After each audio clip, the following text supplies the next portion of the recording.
Amis du lundi, hardi, bonsoir et bienvenue pour un nouveau rendez-vous de la réinformation, au cours duquel il sera question du grand Donald, comme il s'auto-parodie lui-même, et de son équipe, de Volodymyr Zelensky et de ses plans de paix, de Gaza et de son avenir, d'Emmanuel Macron, qui, après avoir été évacué de la scène française, essaye de se refaire la cerise sur la scène internationale. Nous parlerons aussi de Bruno Retailleau. Après les candidats à voile et à vapeur, voici celui de la Carpe et du Lapin qui nous présente son « en même temps » pour les auditeurs de Radio Courtoisie, donc qui ne le sauraient pas. Le ministre de l'Intérieur qui espère présider LR avant éventuellement de présider la France proclame côté court sa lutte contre l'immigration illégale et l'islamisation de notre pays, mais il promeut côté jardin une ancienne présidente de SOS Racisme. Tout cela est-il bien cohérent ? On en parlera dans un instant. En parlant de SOS Racisme, nous donnerons ensuite notre avis sur la 50e cérémonie des Césars, qui devient le village gauchiste qui résiste non pas à l'envahisseur, ça serait trop beau, mais à la réalité, et qui vit dans un monde de transsexuels épanouis, d'immigrés sympas, et entre deux palaces, dans des robes de haute couture, nous explique, à nous les ploucs, comment il faut accueillir l'autre, manger bio, rouler électrique, et s'ouvrir à l'intersectionnalité des luttes sans rechigner à payer ses impôts comme un sale gilet jaune. On notera au passage que Emilia Pérez, le film phare des Césars, s'est ramassé joliment cette nuit aux Oscars. Donc il a triomphé aux Césars, mais il s'est vautré aux Oscars. Et on peut s'en réjouir, même si à la fin, je dois avouer que j'avais une petite sympathie pour l'interprète principal du film. Alors vous noterez que je n'ai pas dit l'actrice ou l'acteur, parce que je ne sais plus ce qu'il faut dire, je ne sais même plus quelle est comment est née cette personne. Le protagoniste. L'interprète, voilà. Littérature et salon ensuite. Nous parlerons du nouveau livre de Charles-Henri Deslois, Au bal des facétieux. Je ne suis venu que pour ça. On s'en doute, parce que vous aurez remarqué que cette fois, il est présent en studio au lieu de se cacher derrière sa caméra. Exactement. Au bal des facétieux, donc, édition Une autre voix. Et Charles-Henri Deslois s'en va donc le dédicacer en Suisse au Salon du Livre de Genève, avis donc à ses plus frénétiques groupies et admirateurs qui pourront le suivre depuis Paris. Il y en a beaucoup là-bas, puis ils ont de l'argent. Ils peuvent acheter. Ils ont un pouvoir d'achat 3 fois plus que les Français. Eh bien c'est magnifique, vous allez faire fortune. Et enfin, donc pour parachever cette séquence promotionnelle, nous dirons un mot de la 16e cérémonie des Bobards d'Or, qui vaut bien mieux que la cérémonie des Césars, et qui aura lieu lundi prochain à 19h30 et qui sera présenté notamment par Liselotte Dutreuil et par sa collègue Florian Janin de TV Liberté. Alors, en attendant, nous allons ouvrir le bal justement avec les facétieux et avec les pacifistes de la réinformation, avec Richard de Sèze, directeur de la rédaction de Radio Courtoisie. Bonsoir à tous les auditeurs. Arthur de Vatrigan, directeur de l'Incorrect. Bonsoir. Charles-Henri Deslois, donc écrivain. Présent. Xavier Van Liert, journaliste à Radio Courtoisie, et Jean-Yves Le Gallou, président de Polémia. Bonsoir. Alors, je vous rappelle, chers auditeurs, que vous pouvez nous envoyer vos messages à courtoisie@rc.fr si vous écrivez depuis votre ordinateur ou votre téléphone, ou nous téléphoner directement au 01 46 51 00 85, courtoisie@rc.fr, 01 46 51 00 85, et nous essaierons de lire un maximum de messages ou de questions. Les questions, c'est bien aussi. Oui. Bon. Les engueulades aussi. Les engueulades, oui. Sympa, les engueulades. Alors, on commence. Il va y en avoir en plus, là, je le sens, avec Trump, de Kiev à Gaza. Quel bouleversement pour le monde. Donc, en 2 mois, on l'a remarqué, Donald Trump et son équipe ont renversé la table de la communauté internationale et ils sont partis pour créer un nouvel ordre mondial, un peu en rupture avec celui que les États-Unis nous avaient imposé depuis un siècle, déjà, et particulièrement, évidemment, depuis la fin de la guerre froide. Alors, c'est un monde qui renonce à la diplomatie des droits de l'homme, c'est plutôt bien, qui renonce aussi aux droits des peuples à disposer d'eux-mêmes, et qui remet assez profondément en question l'ordre westphalien qui avait donné les bases du droit international depuis le traité de Westphalie, donc comme son nom l'indique, qui avait mis fin à quelle guerre ? La guerre de 30 ans. La guerre de 30 ans, 1648, bravo. L'ordre westphalien a disparu bien avant, puisque l'ordre westphalien supposait un accord entre les puissances qui s'étaient affrontées, entre vaincus et vainqueurs, et que depuis 1945, voire depuis 1918, on criminalise le vaincu. Avec la diplomatie des droits de l'homme, effectivement. J'avais compris l'ordre vestalien. Non, c'était joli, un ordre vestalien. Oui, Vespasien. Là on va vers l'ordre Vespasien, si vous voulez. Non. C'est pour ceux qui... Non, mais pas la diplomatie l'ordre westphalien avait disparu, et ce qu'on appelle la communauté internationale n'était rien d'autre que l'impérium américain. l'État profond mondialiste, effectivement à domination américaine, mais qui se répand aussi, qui continue d'exister, l'État profond, au fond, qu'on a connu, l'État profond mondialiste, qui continue d'exister aujourd'hui dans les oligarchies européennes. Alors, voilà. si vous me laissez finir, je vais y arriver. Donc, les principes fondamentaux de cet ordre, qui était un bon ordre, à mon avis, reposaient sur plusieurs points. L'ordre westphalien, mais qui a disparu il y a un siècle. Qui normalement devrait se maintenir et qui tente à se maintenir avec effectivement des parasitages. Mais là, on sent qu'il est vraiment torpillé, là, cet ordre. Donc d'abord, la souveraineté des États. Chaque État est maître de ses affaires intérieures sans ingérence extérieure. C'est-à-dire que les États-Unis élisent Trump, la Roumanie élit un président, et normalement, on ne doit pas s'ingérer dans leurs affaires. De même, l'Ukraine fait sa révolution, on ne doit pas s'ingérer dans ses affaires. Égalité juridique des États. Tous les États, quelle que soit leur puissance, sont considérés comme égaux en droit. On juge selon des principes et pas seulement selon sa domination. Donc voilà, ça c'est un peu pour reprendre des propos très intelligents qui ont été tenus récemment par le ministre iranien de la Défense et par Bruno Gollnisch, qui rappelait cet État et ses principes, et je pense qu'ils ont bien raison. Non-ingérence, un État ne doit pas intervenir dans les affaires d'un autre État, dans les affaires internes évidemment. Et donc les Américains ne vont pas au Kosovo ou en Irak, ça semble évident, je pense qu'on est tous d'accord. La Russie ne va pas en Géorgie ou en Ukraine, ça semble aussi évident. Diplomatie et relations internationales basées sur des traités, et la guerre ne vient qu'à la fin. Les conflits donc doivent être réglés au maximum par les négociations et les accords bilatéraux ou multilatéraux, et leur respect garantit une certaine stabilité dans le monde. Ça, c'est un peu l'ordre de nos rêves, quoi. Bon, évidemment, ça ne se passe pas comme ça. Saint-Augustin, la guerre juste. Là, c'est la guerre. Oui. Mais non, Saint-Augustin est contre toute forme de guerre. C'est Saint-Thomas. Saint-Augustin estime que la pire des paix vaut mieux que la meilleure des guerres. Et Saint-Thomas a théorisé la guerre juste, qui est la guerre de défense. Il faudrait qu'un auditeur nous appelle, mais je pense que Saint-Augustin a bien parlé aussi de guerre juste. Oui, non. Pour lui, il n'y a pas de guerre. Si Saint-Augustin nous écoute et qu'il veut bien appeler... Qu'il nous fasse un signe, voilà. Ouais. Alors, en tout cas, pour l'instant, là, c'est un peu ce nouvel ordre mondial qui nous arrive. Qu'est-ce que vous en pensez ? Là, on l'a vu, on a vu 2 derniers signaux assez forts. Là, c'était cette vidéo assez étonnante, où on a vu, qui a été publiée par Donald Trump sur son propre compte, où c'est une vidéo d'intelligence artificielle, je ne sais pas si tout le monde l'a vu, et si les auditeurs de Radio Courtoisie l'ont vu, où on voit en gros Donald Trump dans l'image du prochain Gaza, que les États-Unis se font du prochain Gaza, c'est-à-dire une espèce de Riviera, comme il a dit, bâtie sur un cimetière d'ossements, donc, et où pleuvent les dollars au sens réel du terme, c'est-à-dire Elon Musk ne se déplace que sous une pluie de dollars, et Trump mate les jolies filles, voire les tripote, et on voit des danseuses transsexuelles, d'ailleurs barbues, un mélange entre Conchita Wurst pour le visage et Zaya, l'ex-prostituée, pour le corps. Nous n'avons aucune des références que vous étalez, monsieur le président de Radio Courtoisie. Moi, je travaille, monsieur. C'est un fantasme ou c'est vos recherches ? Ah non, c'est ce que j'ai vu. Oui, je voudrais revenir sur cet ordre westphalien dont vous applaudissiez la chose. Et ensuite, donc, l'engueulade avec Zelensky et Trump. Voilà. Deux faits assez choquant, j'ai trouvé, et assez représentatif.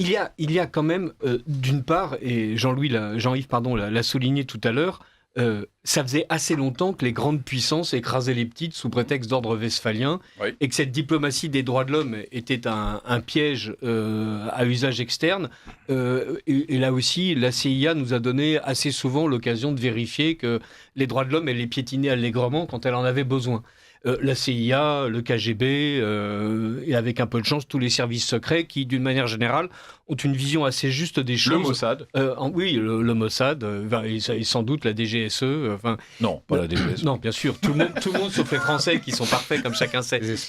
Cet ordre westphalien est quand même fondé à la base sur l'idée que n'importe quelle idéologie est mauvaise et qu'il faut substituer le doux commerce et, d'une manière générale, éliminer du champ politique social tout ce qui est idée politique et religieuse, puisque c'est le traumatisme des guerres de religion qui fait naître l'ordre westphalien. Donc il y a quand même à la base une intuition généreuse et donc fausse qui consiste à évacuer le fait de croire que quelqu'un puisse se passer, de rêver à un état parfait, ou de croire que les hommes puissent se passer publiquement d'une religion quelle qu'elle soit. Et donc, il était normal que cet ordre westphalien vicié dès ses principes aboutisse en fait, et très naturellement, à la domination des empires sur les petites nations. Voilà. Donc, le fait qu'aujourd'hui, les États-Unis le disent d'une façon brutale, n'est qu'un pas de plus par rapport à cette dislocation de l'ordre westphalien que les BRICS avaient déjà commencé à entamer, et que d'une manière générale... toutes les nations avaient elles-mêmes plus ou moins enterré, chacune, hormis la France qui est trop intelligente, et essayant de servir ses propres intérêts. Et il n'y a qu'à voir d'ailleurs la manière dont l'Union européenne s'est construite. Elle ne s'est pas construite comme a fait la France sur l'abandon complet de sa souveraineté. Elle s'est construite avec des gens qui ont réclamé, les Anglais quand ils y étaient, de garder leur monnaie, la Finlande, le Danemark, etc., avec des manières d'appartenir à l'Europe qui étaient à chaque fois possibles, d'ailleurs et légales par rapport au traité européen, et qui empêchaient que les gens se soumettent totalement à une chimère. Une fois de plus, il n'y a que les Français qui ont joué le jeu, avec l'intelligence qui est la leur, surtout les gouvernements successifs de Macron, Hollande, Sarko et les autres, fait en sorte de croire que la France ne serait jamais si puissante qu'à condition qu'elle disparaisse totalement. Donc, Trump révèle quelque chose qui en fait existe déjà, et Trump ne le révèle qu'aux yeux de ceux qui étaient persuadés que les États-Unis étaient, pour une raison qui nous échappe à tous, vu l'histoire sanglante des États-Unis, les garants d'un ordre moral quelconque. Oui. Jean-Yves Le Gallou. Oui, moi, j'ai tout dit. On peut passer à un autre sujet. Je voudrais revenir, alors c'est plus dans le détail, sur l'altercation telle que ça a été présenté par les médias, entre Trump et Vance d'un côté, Zelensky de l'autre.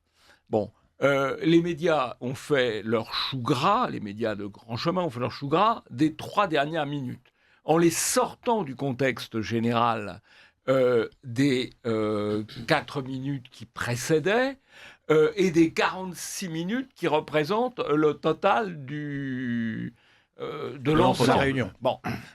Et donc, je crois qu'il y a eu une désinformation dans cette affaire, parce que si on regarde l'ensemble, on voit quand même que Zelensky n'a peut-être pas tout fait pour que les choses se passent bien. Et il a même peut-être fait tout pour que les choses se passent mal.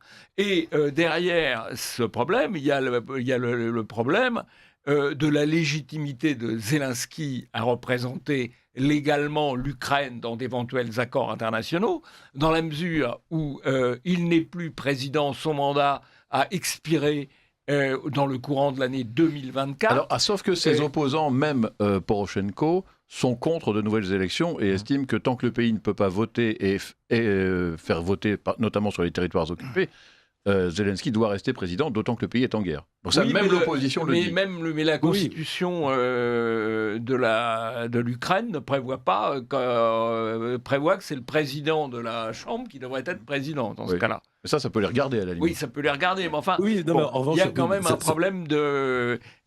problème de légitimité et même de crédibilité. Arriver déguisé en tenue militaire.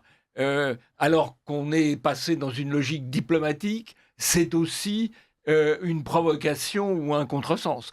Au-delà de ça, je crois qu'on est en train de payer, c'est différent de la logique westphalienne. On était dans un système de diplomatie où il y avait un certain nombre de règles dans la diplomatie. Ces règles étaient en partie la distance et le secret. La distance entre les hommes d'État, or maintenant... le jeu, filmé, c'est de se tutoyer, c'est de se plotter, c'est de se tripoter. De s'engueuler. Oui. Et donc de s'engueuler. Et puis de passer les discussions, non pas depuis le secret des cabinets, vers les conférences de presse, ce qui est évidemment pas la meilleure manière de faire les choses. Là-dessus, Trump est un peu dans la même logique que l'a pu être Macron, que l'a pu être aussi Zelensky, les seuls, là je vais faire un peu de provocation, qui ont gardé la conception un peu traditionnelle de la diplomatie ou la distance, ce sont les Russes. Et les Chinois. Et les Chinois, bien entendu. Et les Indiens peut-être aussi. Oui. En fait, énormément de gens, en fait, parce que tous les pays africains aussi. Enfin, oui, absolument, oui. Xavier, ensuite Jean-Henri. Ah bon. Attends. Xavier, puisqu'on parlait d'ordre westphalien ou de mode westphalien de règlement des affaires internationales, moi je pense que ce système n'exclut pas du tout, bien au contraire, la prise en compte des rapports de force. C'est-à-dire que l'ordre westphalien, c'est pas la Société des Nations et le fait que tout resterait fixé ad vitam. En revanche, comme l'avait précisé Jean-Yves, c'est l'idée que l'adversaire n'est pas forcément le diable. Or, aujourd'hui, je crois qu'au contraire, j'en viens à l'actualité, l'administration américaine essaye d'imposer un règlement diplomatique et de realpolitik qui prend en compte les rapports de force, notamment sur le terrain militaire, de façon à aboutir à un règlement des différends. Et je pense que le moment où la discussion a basculé, et pour rendre possible ce règlement, il faut en finir avec cette idée que la seule issue serait un changement de régime à Moscou. Il faut quand même se rappeler qu'on vient quand même pendant des mois de vivre une sorte de montée aux extrêmes, qui est exactement le contraire de l'ordre westphalien ou de la vision westphalienne des relations internationales, où il fallait que ça se solde par un procès de Moscou où Poutine serait jugé en face de la communauté internationale.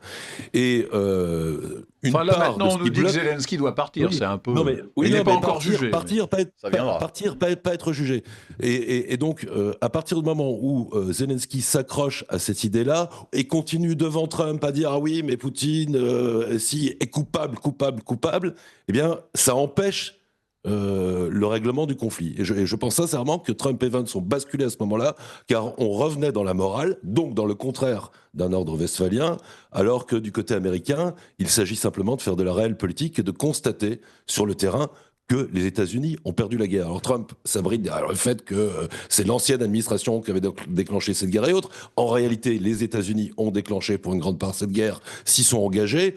Les Russes étaient quand même un peu actifs. Je suis pas sûr. Il m'a semblé qu'ils ont. Oui, mais ils étaient un peu agresseurs quand même.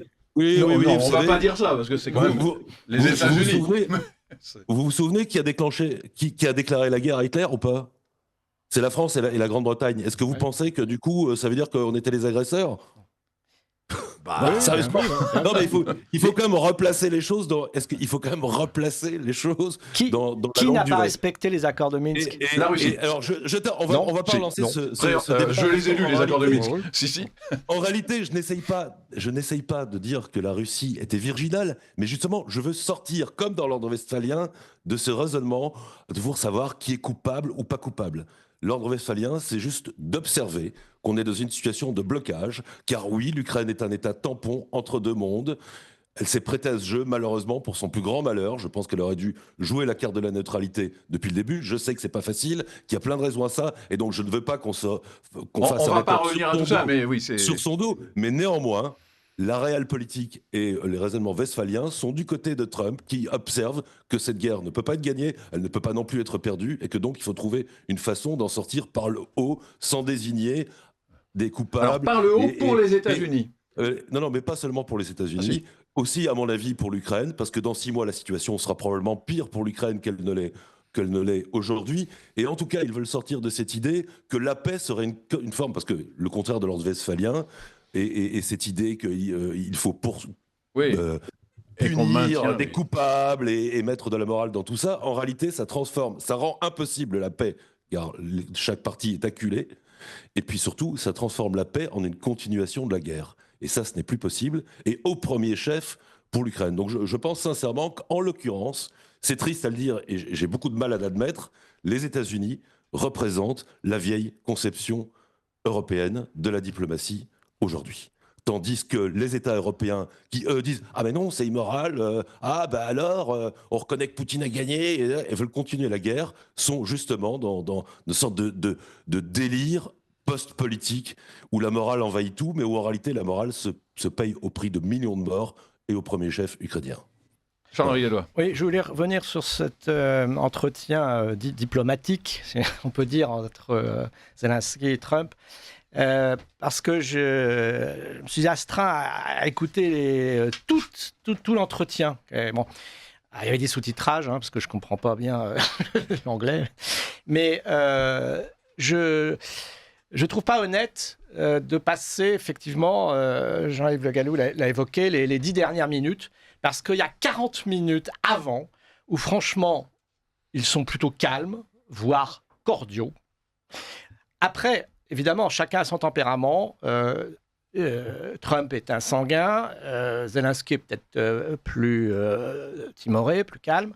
Mais quand vous avez des sous-titrages, vous faites attention d'abord à ce que vous voyez, la vue prime sur la lecture. Évidemment, Trump a l'air de s'énerver parce qu'il est un peu bourru, il est sanguin. Mais quand on relit avec la traduction, ce qu'a dit Zelensky, il est arrogant, Zelensky, parce que c'est lui qui a voulu presque imposer les règles d'un traité de paix. Or, il n'était pas en situation, et c'est ce que lui a gentiment, avec peut-être un peu de fougue, lui a rappelé Trump, qu'il n'était pas en position, lui, d'imposer sa règle. Et j'irai même plus loin, parce qu'à un moment, Trump a dit, mais ce n'est pas en insultant Poutine que vous arriverez à quelque chose. Et l'autre a continué, Zelensky a dit, si, il faut qu'il paye pour la guerre, il faut qu'il paye. Voilà. Vous ne commencez pas comme ça un traité de paix. Chacun s'assoit, reconnaît sa défaite ou sa pseudo-victoire. Enfin là, on ne sait plus qui a gagné, qui a perdu. Mais enfin, peu importe. Comme a dit Xavier, c'est pas le problème. Le problème, c'est d'arriver à la paix. Or, ce que je n'aime pas, c'est qu'on fait passer Trump pour le vilain ogre qui a voulu manger Zelensky, alors qu'au fond, c'était un peu du genre bon, écoute, mon petit gars, on t'invite déjà, on veut bien t'écouter, alors que bon, il n'est pas en situation de force et qu'en plus, il y a des petites choses un peu douteuses.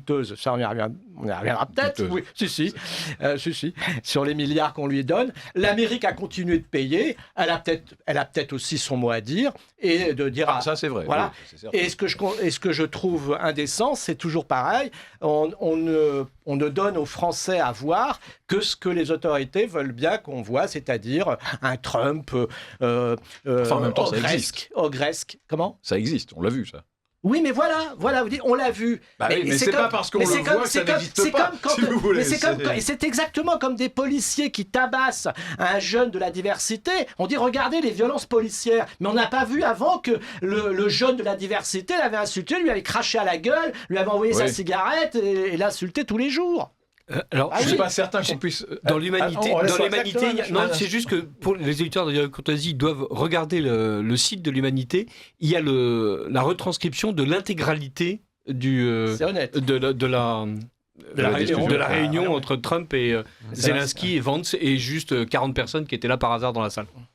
Ils peuvent aller sur le site de F2 Souche aussi, ils ne sont pas obligés d'aller sur celui de l'Humanité. Ouais, chacun montre bien qui il est.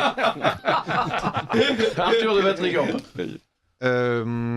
Alors, par quoi commencer ? Parce qu'il y a beaucoup de choses avec lesquelles je suis en désaccord sur plein de trucs. Eh ben allez-y, ça c'est cool. Alors déjà, première chose, on ne va pas découvrir que Trump est brutal, on le sait depuis longtemps.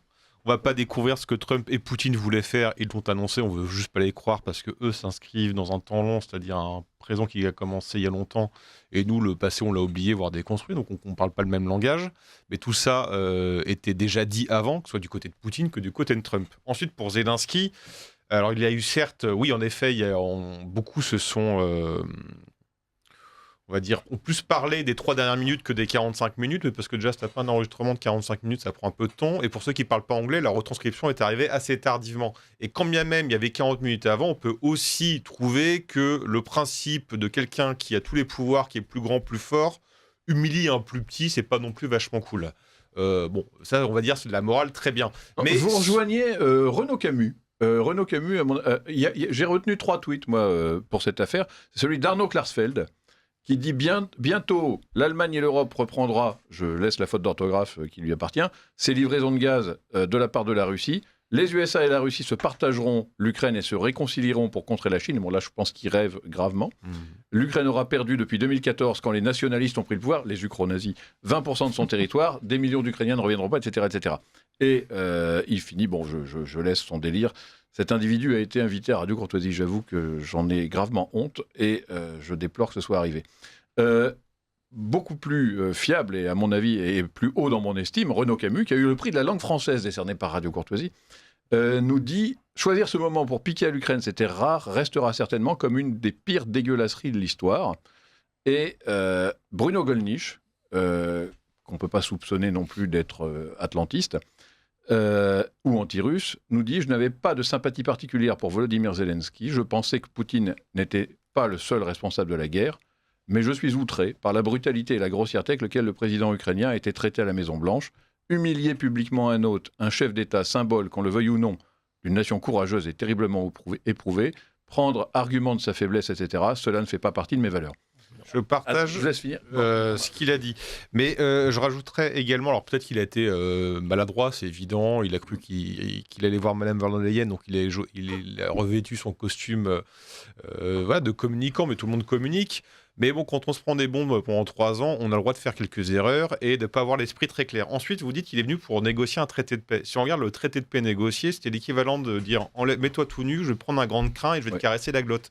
Parce que honnêtement, ça a commencé par Trump qui dit « on a dépensé 500 milliards ». C'est faux, ils ont dépensé 170. Vous, l'Europe, vous n'avez pas le droit de parler parce que vous n'avez rien dépensé. On a dépensé 93% du budget que les Américains ont dépensé. Donc, premier mensonge de Trump. Ensuite, il dit, pour négocier ces 500 milliards, ce qu'on va faire, c'est qu'on va signer un deal sur les terres rares, dont les terres rares, la plupart sont à l'Est, l'équivalent de 500 milliards, qui n'est pas vrai. Ce deal-là va être scellé sous le droit de New York, et en plus, on va être à 50-50 sur un fonds, et on a le droit de veto sur qui va exploiter les terres rares. C'est pas un traité de paix, ça s'appelle une vassalisation à l'extrême. Donc que Zelensky veuille pas, échange, je comprends. Je vous coupe un peu, Arthur, mais que lui propose-t-on ? C'est-à-dire qu'on lui dit, tu vas renoncer au territoire occupé actuellement, et en gros, tu vas t'asseoir dessus, tu ne rentreras pas dans l'OTAN, et éventuellement, tu te débrouilleras pour rentrer un jour dans l'UE. C'est-à-dire que ce sont rigoureusement les conditions posées par la Russie.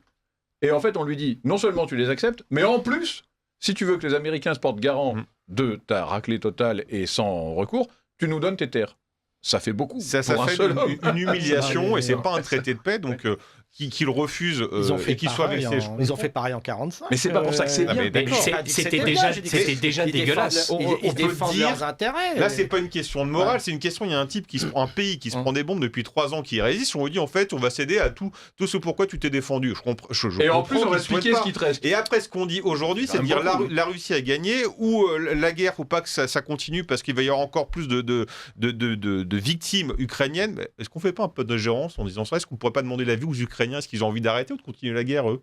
Peut-être qu'ils ont un avis à donner. Alors nous, on a un avis, évidemment, sur comment on participe ou pas, en fonction de nos intérêts, mais on va pas commencer à habiller le discours en disant « les Ukrainiens veulent que ça s'arrête ». Non, disons que nous, c'est pas dans notre intérêt de continuer très bien, mais on va pas dire qu'ils ont envie que ça s'arrête. C'est pas vrai. Alors, on a peut-être quelques... Ah oui, Xavier, ensuite on lit quelques messages d'auditeurs. Vous savez ce que disait Kissinger, hein, il est très dangereux d'être un ennemi de l'Amérique, mais être un ami de l'Amérique, c'est fatal. Ah ben ça, oui, ça on le voit. Donc je comprends effectivement que la situation délicate de M. Zelensky et des Ukrainiens, mais cette situation naît du fait qu'il a joué le jeu de devenir une nation mercenaire au service des États-Unis, et en l'occurrence du précédent gouvernement américain. Alors effectivement, ensuite, je pense sincèrement que c'est une erreur de point de vue, Xavier. Simplement, les Ukrainiens, mais les Ukrainiens prennent leurs alliés là où ils se trouvent quand ils sont dans une situation dramatique. C'est-à-dire qu'on ne choisit pas les gens qui vous tendent la main quand vous êtes en train de vous noyer. C'est ça la vérité. Les Ukrainiens avaient un traité de paix entre les mains quelques mois après avoir mis une branlée aux forces russes aux portes de Kiev grâce à des javelines livrées par l'administration Trump. À ce moment-là, ils avaient la possibilité d'avoir un traité de paix qui mettait un terme à la guerre. Ils l'ont refusé parce qu'un certain nombre d'anglo-saxons, dont Boris Johnson, leur ont dit « Non, les gars, on va vous équiper et vous allez mettre une branlée aux Russes, ça va être absolument génial. » Ils l'ont cru. Nous étions un certain nombre à penser que c'était un jeu extrêmement dangereux et que c'était pas du tout acquis que ça réussisse et que de toute façon, ça aura un coût immense. Eh bien, le coup a raté malheureusement. Et Trump arrive dans un second temps. Alors ça, c'est pas faux, c'est assez juste. Mais c'est là où on retrouve quand même aussi le manque absolu de fiabilité de l'allié américain. C'est dramatique. Ils ont changé l'administration. Ils ont déjà trahi les Kurdes, ils ont trahi... Le truc principal que je voulais dire. Le truc principal que je voudrais dire, c'est que aujourd'hui, on trouve super de dire que les Américains sont grossiers, que ce sont des mercantiles, parce que c'est Trump. Mais en réalité, dès le début de la guerre, il y avait des mouvements d'acquisition des terres ukrainiennes absolument massifs sous le gouvernement Biden, BlackRock qui rachetait par arpent entier les terres agricoles et qui avait déjà, bien évidemment, en ligne de mire les terres rares. Donc, je veux dire, rien de neuf. Les Américains sont des Américains. Ils ont une vision immobilière du monde, une vision où la géopolitique est toujours de la géoéconomie. Bon, voilà, Trump le dit assez clairement dans des circonstances qui sont un peu plus dramatiques qu'au début de la guerre, mais dès le départ, c'était ce marché-là, et je trouve moins immoral à tout prendre de s'emparer de ces terres rares dans une situation où on apporte la paix, plutôt que de s'en emparer en lançant un peuple et des générations entières dans une guerre extrêmement meurtrière. Voilà, ça c'est pour rétablir cette forme d'équilibre. J'avais une dernière chose à dire. Un jour, ce serait quand même bien de s'intéresser à la Russie. Et parce que, encore une fois, ce sont quand même eux qui lancent les bombes et qui occupent le territoire. J'ai l'impression que c'est un impensé des patriotes français. On dirait que ça n'existe pas. C'est phénoménal, quoi. Ou alors ils sont téléguidés par les Américains. Et là, je ne sais plus qui. Non, mais je ne sais pas. On a dit que Trump était même un agent de... Non, c'est le contraire. Non. Couverture du front. Je conçois tout à fait qu'il ne soit pas agréable de vivre à côté de l'immense Russie et quand on est l'Ukraine. Mais on doit faire la politique de sa géographie. Ah, ça, je suis d'accord aussi. Il était extrêmement présomptueux quand on est un pays de 40 millions d'habitants, qu'on avait déjà perdu 10 millions, qu'on a perdu 10 millions de plus. Je ne parle pas en mort, mais... Non, mais en exil. Oui. On fuit le pays en exil.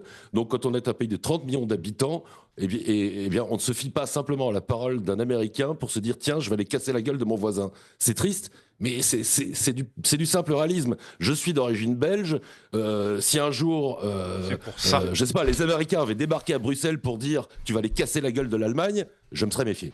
Ouais. Jean-Yves, ensuite on lit les messages d'auditeurs. Juste un point, quand on regarde l'histoire américaine, on peut se dire que, et l'histoire des vassaux de l'Amérique, on peut se dire que Zelensky s'en tire pas mal.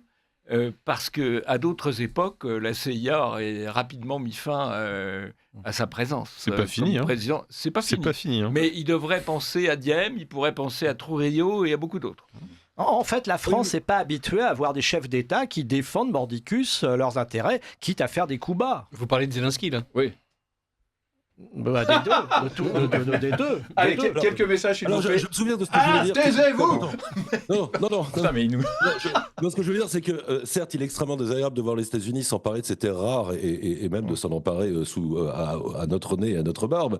Mais parce qu'en plus, nous aussi, on a payé. Mais c'est probablement pour l'Ukraine la meilleure des garanties. Vous savez, les terres rares, en fait, ça nécessite, leur exploitation nécessite des investissements absolument gigantesques. Donc quand on dit « Oh, les Américains, en plus, n'offrent aucune garantie à cet accord de paix », proposé à Zelensky et qui comprenait l'abandon des terres rares, en réalité, c'était la meilleure des garanties. Imaginez des investissements américains massifs d'exploitation de ces terres rares sur territoire ukrainien et l'idée que la Russie puisse s'en emparer. Mais là, pour le coup, il y avait la guerre directement et avec les Américains à fond la caisse derrière l'Ukraine. Alors que là, Trump a en plus prévu de coller tous les Palestiniens en Ukraine pour être des ouvriers. Ah oui, à mon avis, vraiment, je pense qu'ils regretteront, si la paix ne se fait pas, ils regretteront cet accord, de même qu'ils doivent arrêter celui des quelques mois après le déclenchement.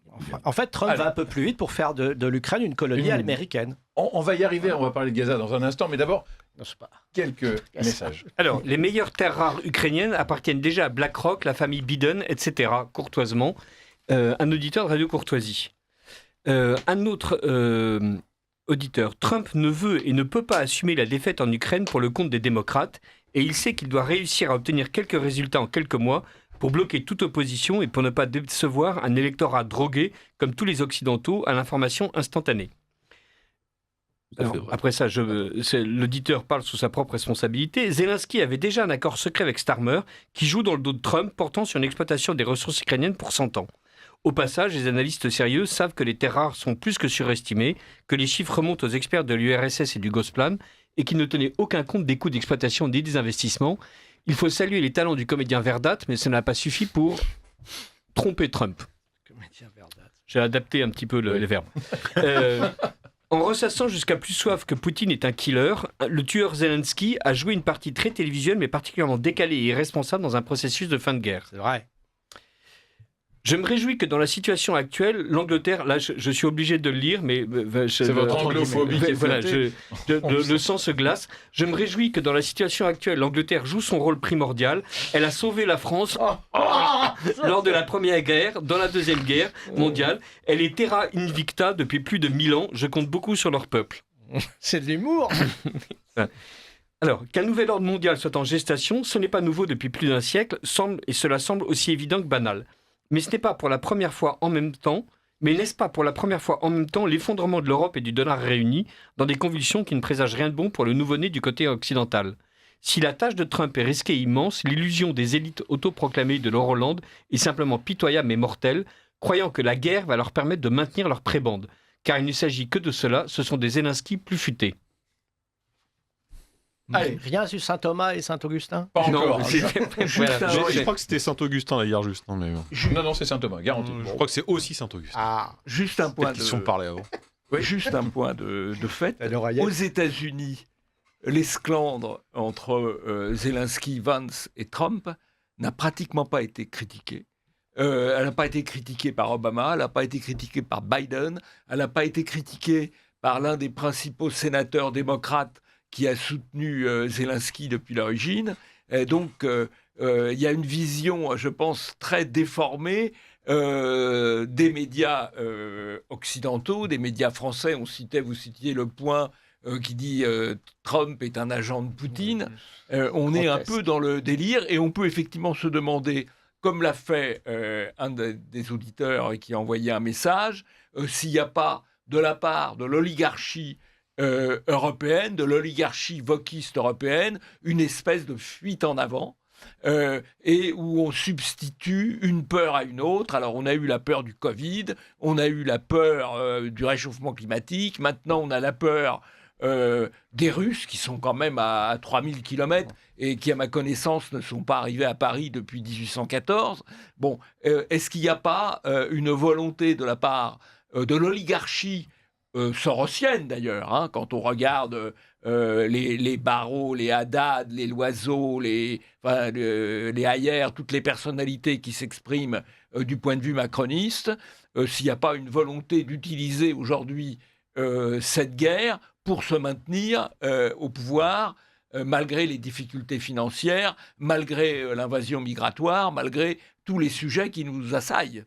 Parce que pendant qu'on parle, qu'on a parlé pendant 1 heure d'une guerre qui n'est pas si proche que ça, il est rentré des milliers d'envahisseurs en Europe.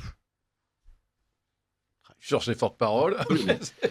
Non, il est certain qu'il y a une fois plus le côté stratégie du chaos et la manière dont Emmanuel Macron traite de capitulars tous ceux qui ne sont pas d'accord avec lui, prouve que, comme d'habitude, Macron instrumentalise cette crise internationale-là, qu'il instrumentalise depuis quelques années, mais il le fait comme toutes les autres crises, et chaque moment de ces crises, pour expliquer que lui seul est intelligent, que lui seul a la bonne méthode, que lui seul est capable de ramener la paix, que lui seul a des propositions intelligentes. Voilà. Donc, effectivement, tous ceux, comme d'habitude, qui critiquent Macron ou qui ne sont pas totalement d'accord avec un alignement sur tel ou tel, sont immédiatement connotés comme étant les agents du mal.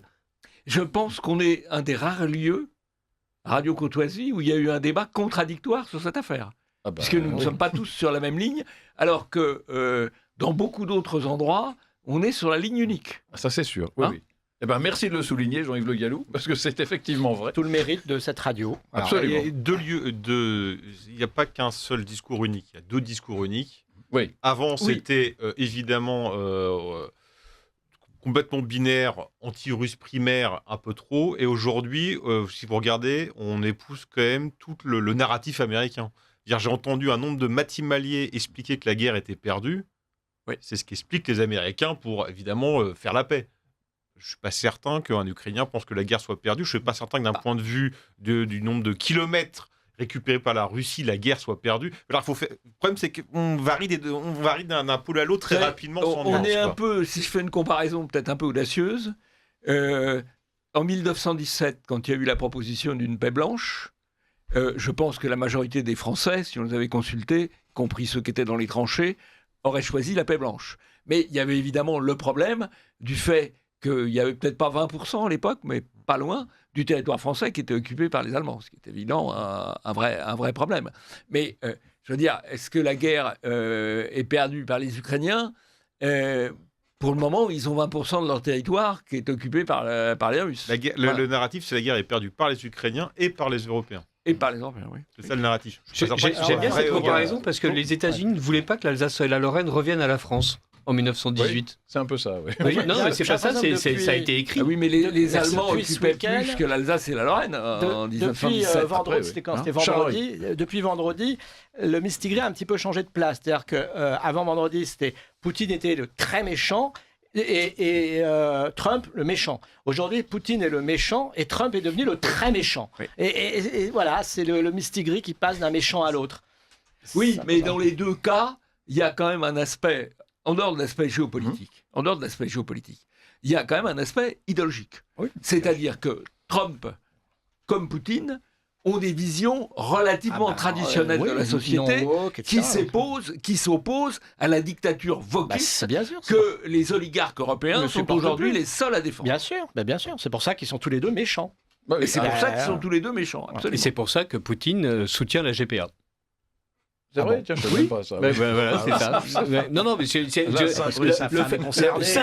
Saint Poutine a quand même est habillé de certains haillons un peu crasseux. Cela dit, d'ailleurs, il faut avouer aussi que Elon Musk, qu'on peut féliciter, parce qu'il est papa pour la 14e fois avec sa 3e épouse, je ne compte pas les personnes maîtresses qui sont passées, et aussi les femmes qu'il paye contractuellement pour reproduire son potentiel génétique, mais il a quand même son potentiel génétique, je trouve qu'il a raison. Oui. Peut-être. Mais et en France, on ferait bien d'en faire autant pour renforcer et réarmer la natalité, comme aurait dit le président. Des catholiques conservateurs a quand même eu un enfant, notamment, sa femme, son épouse du moment. Non, en GPA. Et il l'a appelé d'ailleurs, je retrouve son nom. X, non. Non, ça c'est l'autre. Il l'a appelé Hexadarc Sidéral. Ce qui est un nom. Les goûts, les couleurs, les noms. Mais qui sommes-nous pour juger ? C'est son côté archéophysiologiste. Il y avait bien des Spoutnik dans les années 50. En Union soviétique. Oui. Mais c'est intéressant quand même de poser ces questions parce que la métropole. Moi, je trouve ça intéressant parce qu'il y a quand même une idolâtrie, objectivement, des milieux conservateurs français notamment, parfois catholiques, envers des gens qui, objectivement, ont des comportements moyennement désarmer. Je voudrais pas désarmer. Quand on a eu des couilles pendant 50 ans, on aimerait bien avoir des hommes de cette stature, c'est tout. Ça peut être question de religion. Ça s'appelle une fidélité de substitution et je pense que ça rend encore plus malheureux que la démocratie. J'ai pas compris. Je suis assez d'accord. Ça s'appelle une fidélité de substitution. Oui, en quelque sorte. Et ça rend plus malheureux que la démocratie. Donc je pense qu'il y en a beaucoup qui vont pleurer. Une fidélité. Allez. On doit avancer. Il faut quand même corriger. Musk n'est pas l'idole des catholiques conservateurs. S'il y en a un qui peut intéresser les catholiques conservateurs, c'est J.D. Vance, mais pas du tout Musk. Bon, et accessoirement, les catholiques conservateurs, Radio Courtoisie et les autres, peuvent s'exprimer à travers les réseaux sociaux aujourd'hui. Et les messages. Et parce qu'il y a Musk, parce que s'il n'y avait pas eu Musk, si, plus exactement, Trump avait perdu les élections, les démocrates auraient liquidé Musk, aurait liquidé X et aurait asservi l'ensemble des réseaux sociaux au politiquement correct et au wokisme. Comme la Russie. Donc, bon, allez, on va avancer un peu. Il y a une censure, il y a des chaînes qui ferment, vous pouvez le mettre en prison parce que vous avez dit un truc qui lui plaît pas. Allez, il y a des sujets plus importants. On va se calmer. C'est pas encore au même niveau. Pas tout à fait. C'est pas le même niveau. En Angleterre, il y a 500 détenus politiques. En Angleterre, il y a 500 détenus politiques. Merci pour ce très très bon débat. Merci. Blaizibarder. Arrêtez de blaizibarder. Voilà. Qu'est-ce qui empêche de créer la grande Europe unie pour la paix avec la Russie de Brest à Vladivostok ? Vous nous prêtez beaucoup de pouvoir, Monsieur le Président. Vance était beaucoup plus virulent que Trump, lui qui est un ancien démocrate marié à une indienne comme celle qui règne sur le Capitole. Tous ces agents ont été mis en place par les États-Unis. Il suffit de voir, comme chez nous, ceux qui, chaque jour, nous poussent à la Troisième Guerre mondiale, dont Macron. Vous savez sur quoi Vance a vraiment réagi ? C'est quand Zelensky a dit « Heureusement, ce qui vous sépare, c'est un océan. Sinon, vous serez contraint de recruter de force vos soldats comme nous. » Vance a été soldat en Irak. Je pense que ça l'a touché directement au cœur, parce que s'il y a vraiment un truc auquel on ne touche pas, c'est le patriotisme américain, et on n'achète pas ses soldats. Et je pense que Vance l'a vécu comme une attaque personnelle, d'où sa réaction épidermique. En plus, imaginez les États-Unis envahis ou bombardés, alors que ça n'a jamais été le cas au cours de leur histoire, sauf pendant leur propre guerre civile, leur guerre de sécession, c'était quand même extrêmement violent. Oui, bien sûr. Extrêmement choquant. C'est pas très fin, ça c'est sûr. On va écouter un petit message qui va tous nous détendre. Et ensuite, on revient parler de Gaza pour recommencer. Vous appréciez cette émission ? Alors aidez Radio Courtoisie à en produire d'autres. Rendez-vous sur soutenir.radiocourtoisie.fr. Merci d'avance. Merci d'avance, chers auditeurs. Et alors, on va laisser les esprits s'apaiser avant de les réchauffer à blanc dans un instant. Et on va remercier les auditeurs, justement, qui permettent ces débats houleux, mais néanmoins amicaux, courtois et libres, et même courtois. Attention au casque. Ouais. Et on remercie un auditeur donc de Paris qui envoie 70 € et qui nous dit « Mon plus beau cadeau est de vous envoyer mes cotisations. Merci à toute l'équipe pour tant de merveilles dont nous avons pu bénéficier grâce à vous tous tout au long de l'année. N'ayant plus de famille, je ne suis pas seul, surtout pendant les fêtes. Vous soutenir est à mes yeux un privilège et un devoir civique. Soyez assurés de mon soutien. » Cher monsieur, soyez déjà assurés, vous, de notre reconnaissance, parce que c'est un très joli message et qui nous rappelle effectivement des choses essentielles. Une auditrice de Langrelais sur Rance, en Côte d'Armor, envoie 40 €. Je vous adresse le renouvellement de mon adhésion à Radio Courtoisie. Je vous souhaite une grande prospérité pour votre radio. Eh ben, merci à vous, chère madame. Merci également à cet auditeur de Beson dans le Val-de-Marne qui envoie 120 €. Un grand bravo à toute l'équipe de Radio Courtoisie. Auditeur de longue date, je dois vous avouer sans flagornerie que vous êtes ma richesse quotidienne. Merci à tous et que Dieu vous garde. Eh ben, que Dieu vous garde, vous aussi, cher monsieur. Et j'espère à bientôt sur les ondes. Une auditrice d'Ormesson-sur-Marne, dans le Val d'Oise, envoie 50 €. Je garde à l'esprit toutes vos lumières. Je vous souhaite un excellent succès pour l'avenir, fidèlement vôtre. Mais enfin, il est fou. Il a trouvé un cochon. Non, c'est une cochonne. Et vous savez quelle est sa nationalité ? Chinoise, forcément. Bravo, chinoise. Allez, un auditeur de Brunois dans l'Essonne envoie 75 €. On aura tout vu. Merci à toute l'équipe de Radio Courtoisie pour son formidable travail, tant à la sérieuse présentation que culturellement. Continuez comme cela tant que l'on ne vous aura pas coupé le sifflet. Eh ben, on va essayer de tenir, effectivement. C'est que le sifflet. Un couple d'éditeurs de Béziers dans l'Hérault envoie 50 €. Nous vous adressons une deuxième cotisation pour cette année. Un immense merci pour tout ce que vous faites et qui nous aide à tenir. Eh bien, encore un immense merci à vous parce que c'est vous qui nous aidez à tenir. Et donc, ce sont des auditeurs, manifestement, qui nous écoutent via Internet et pas les ondes hertziennes. Donc voilà, c'est intéressant aussi à souligner. Merci à vous tous, donc chers auditeurs, qui nous permettez d'exister, qui nous permettez d'avoir ces débats. Si vous êtes des auditeurs qui ne donnez pas, mais que vous appréciez le ton de ces émissions, ben je vous en prie vraiment, donnez, parce que c'est la seule façon pour nous de continuer. Nous n'avons pas de publicité, nous n'avons pas de subvention, nous ne vivons que grâce aux auditeurs qui soutiennent notre libre parole. Voilà, merci à tous. J'en reviens maintenant, on en revient à Trump, rapidement. Cette vidéo, donc... sur Gaza, j'ai l'impression que il y a des gens qui ont apprécié, des gens qui ont moins aimé. La vidéo sur Gaza était évidemment grotesque. Oui, enfin, Charles-Henri trouve que non. Et c'est rien. Oui, mais Charles-Henri a tous des paradoxes. Moi, j'ai des goûts vulgaires. Et d'ailleurs, on en parlera tout à l'heure avec son excellent livre. J'ai des goûts vulgaires. Il y a surtout, et je reviens sur quelque chose que évidemment j'avais été scandalisé par proposition de Trump, qui est absolument aberrante à bien des égards, mais d'un autre côté. François Scherer a écrit un article remarquable où il explique que Trump, d'abord, en annexant la bande de Gaza, rappelle à tout le monde qu'il y a un gisement gazier absolument immense qui fait partie des eaux territoriales de Gaza. Et donc, en prétendant faire de Gaza une Riviera et un protectorat américain et même une possession américaine, il explique que les Américains vont piquer le gaz. Et là, ça a sérieusement piqué, à défaut du gaz, ça a sérieusement piqué tous ceux qui lorgnent sur ce gaz, les Turcs, les Israéliens, etc. Donc là, c'est plutôt, en fait, comme une de ces propositions qui nous paraissent enveloppées dans le papier cadeau le plus criard, mais qui, en fait, forcent les gens à sortir du bois et à dire ah ben non finalement non ce serait peut-être bien que Gaza reste aux Palestiniens ou bien les Américains non mais pourquoi est-ce que ça n'appartiendrait pas à la Turquie, à l'Arabie Saoudite, à Israël, soyons fous, dire pourquoi est-ce qu'Israël ne serait pas propriétaire de Gaza et incidemment des poches gazières. Et donc il y avait ce côté intéressant. Par ailleurs, Trump a effectivement fait cette proposition, mais il a simultanément envoyé des émissaires à tous les pays arabes qui comptent, en disant si jamais vous avez des propositions alternatives à faire à Benjamin Netanyahou, n'hésitez pas. Et donc ça, on en a moins parlé, parce qu'évidemment, c'était moins scandaleux, mais ça existe. Et donc, on se retrouve avec cette manière très bizarre qu'a Trump d'agir, c'est-à-dire, il a ce côté propriétaire de casino qui ne rêve que de marbre rose et de palmiers en émeraude, et en même temps, il a une équipe qui est quand même constituée de diplomates à peu près chevronnés, qui, eux, travaillent en parallèle, et en même temps, et simultanément, et concomitamment, et en bonne intelligence. Il amuse la galerie avec ses propositions aberrantes, mais qu'une fois de plus, ont le mérite de réveiller ceux qui savent. Et à côté, les pays arabes sont obligés de se dire on ne peut plus se contenter de dire les pauvres Palestiniens sans jamais rien faire pour eux. Donc c'est quand même relativement intelligent. Ça me fait mal aux dents de le dire. J'en ai les lèvres gercées. J'ai beaucoup parlé et cède ma parole sur ce tour. C'est une vidéo qui a été faite vraiment par... en tout cas, c'est lui qui l'a publié en premier. Ça prouve qu'il a de l'autodérision. Non, c'est pas tellement de l'autodérision. Moi, je le prends comme ça. Dans le doute, je me suis dit que... Ça prouve qu'il aime les femmes à barbe. Oui. Arthur de Vatrigan. Rien à ajouter de particulier, Richard a tout dit. Bon. Xavier Van Lierde. Non, on ne parle plus de Gaza, c'est terminé. C'est marrant, mais je vous sens moins vif sur Gaza et Israël que sur l'Ukraine. On est un peu plus concerné. Ouais, je sais pas, ouais, peut-être, ouais. On va dire ça. Allez, on va dire qu'on est plus concerné par l'Ukraine.